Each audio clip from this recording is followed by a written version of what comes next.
bozorga mahsulot olgani tushganingizda sizga hamma o'zinikini tiqishtirishni boshlaydi, bilasizmi? Bu qanaqa bo'ladi? Misol uchun, LG ga kirsangiz, LG dan zo'ri yo'q.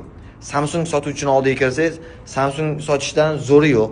Yoki Hoffman, qaysidir brendga kiradigan bo'lsangiz, undan zo'ri yo'q, bilasizlar. Ahamiyat berganmisiz shu narsaga?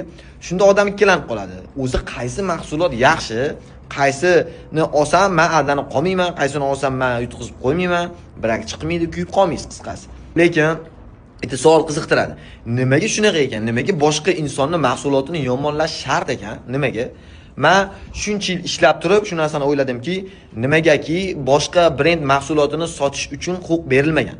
Ya'ni hamma o'zini mahsulotini sotadi yoki har bir firma o'zini sotuvchisiga o'sha o'zini mahsulotlarini sottiryapti. Lekin men sizlarga shunaqa zo'r taklif beraman. Hech qaysi brendni yomonlamasdan turib, uni asli qanaqa kayfiyatdaligi, qanaqa uni sifati, uni narx-navosi boshqalardan qanchalik farq qilishini tushuntirib beradigan sayt aytaman men. Bu saytda nima bo'ladi? Bu saytda, ya'ni O'zbekistonda nima maishiy texnika borki, ya'ni O'zbekistonda misol uchun 60 xildan oshiq brend bo'ladigan bo'lsa, bitta joyda mujassam. Buni afzal tarafi nimaki? Mahsuloti yomonlamaydi. Sizga to'g'ri keladigan narsani qilib berib turib, foydaga kirgani ming marta yaxshi, sizga uni yomonlab turib boshqa narsani sotgandan ko'ra.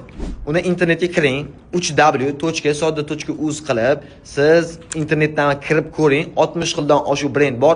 Xohlaganingizni tanlab ola olasiz, xohlaganingizni xarid qila olasiz. Uni yomon deyishmaydi.